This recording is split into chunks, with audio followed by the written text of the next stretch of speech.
साथियों, इस वीडियो में हम सूक्ष्म जीवों से होने वाले 5 रोगों के बारे में अध्ययन करेंगे, जिनमें से 4 रोग तो जीवाणु जनित है और 1 रोग है वायरस जनित, जिसको हम खसरा कहते हैं।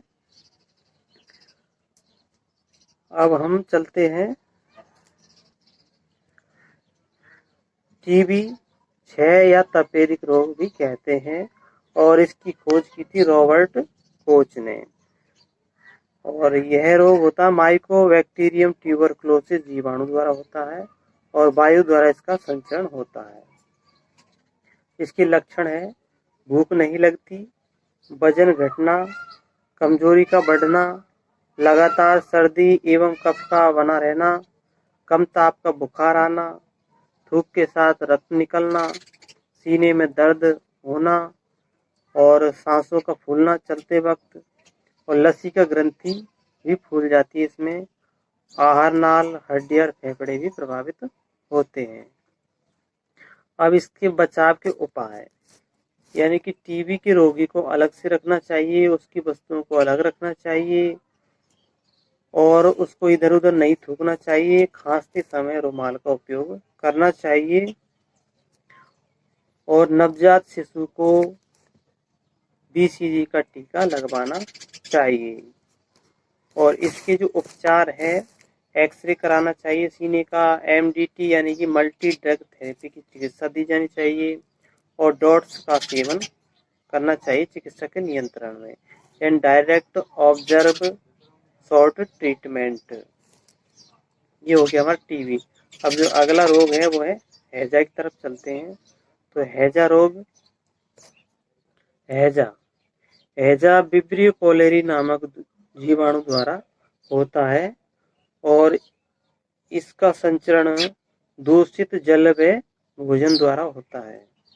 इसके लक्षण है जिसमें उल्टियाँ होती है, चावल के मांड जैसा दस्त लगते हैं, इसमें बुखार भी आता है, तेज प्यास लगती है और शरीर में जल की कमी हो जाती है, आंखें धस जाती है और पेट और आंत्र भी इससे संक्रमित हो जाते हैं।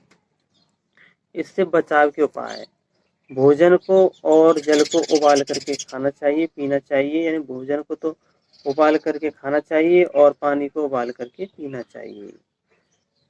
और बच्चों को टीका लगवाना चाहिए और जो गंदी वस्तुएं होती हैं, मलमूत्र, इनको उचित स्थान पर इनका निस्तारण करना चाहिए। और इसके उपचार है जीवन रक्षक घोल, जिसको हम ORS कहते हैं, ओरल रिहाइड्रेशन साल्ट। इसका उपयोग करना चाहिए। ये हो गया हमारे हैजे की। तीसरा रोग है टाइफाइड, जिसको मियादी बुखार, भाव, दाना और आंतरीय ज्वर भी कहते हैं। यह रोग साल्मोनेला टाइफी नामक जीवाणु द्वारा होता है और इसका संचरण दूषित जल द्वारा होता है।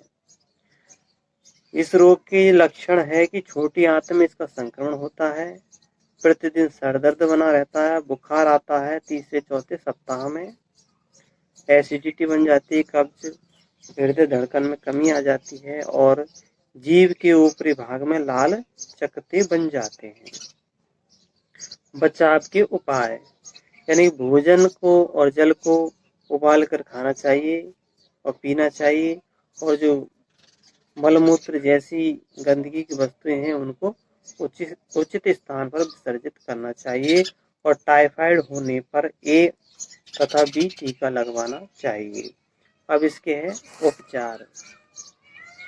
तो रोगी को बुखार आने पर पूरा आराम दें, एंटीबायोटिक्स का उपयोग किया जाए और एम्पिसिलिन, क्लोरोमाइसिटीन, टाइफिवैक्स और टाइफ्लिम इन औषधियों को चिकित्सक की सलाह से लेना चाहिए। अब हम अगले रोग की तरफ चलते हैं, डिप्थीरिया, जिसको हम गलघोंटू कहते हैं। यह रोग कोरोनी बैक्टीरियम डिप्थीरिया नामक जीवाणु द्वारा होता है और इसके जो लक्षण है, जैसे कंठ और गला प्रभावित होता है, बच्चों में आलस्य व सुस्ती आ जाती है, तंत्रिका तंत्र, हृदय और फेफड़े भी प्रभावित होते हैं। इस रोग में डीपीटी का टीका लगाना चाहिए और डीपीटी का टीका डिप्थीरिया, पर्टूसिस और टेटनस 3 जीवाणु जनित रोगों के लिए लगता है। डिप्थीरिया कोरोनाबैक्टीरियम डिप्थीरियाई, पर्टूसिस यानी कि बॉर्डीटेला पर्टूसिस और टेटनस और टेटेनी नामक जीवाणु द्वारा होता है। और इसके लिए जो डिप्थीरिया रोग है इसके उपचार के लिए एंटीबायोटिक दवाई है पेनिसिलिन और एरिथ्रोमाइसिन दिए जाते हैं।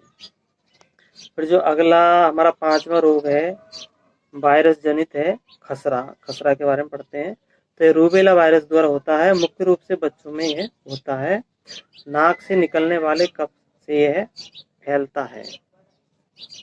लक्षण: चमड़ी पर लाल दाने उभर आ जाते हैं, खुजली व जलन होती है और ये इस रोग का संचरण वायु द्वारा होता है और रोगी को पूरी तरह से अलग रखना चाहिए। रोगी की व्यक्तिगत उपयोग की वस्तुएं भी अलग रखनी चाहिए और टीका लगवाना चाहिए। और इसके उपचार के लिए एंटीबायोटिक क्रीम का उपयोग करना चाहिए, क्रीम लगानी चाहिए, चिकित्सक की सलाह के अनुसार दवाइयाँ देनी चाहिए, स्ट्रेप्टोमाइसिन का उपयोग किया जाना चाहिए। तो ये हमारे 5 सूक्ष्म रोग हो गए। अब थैंक यू। अब इसके अलावा हम और रोगों के बारे में भी देखेंगे अगले वीडियो में।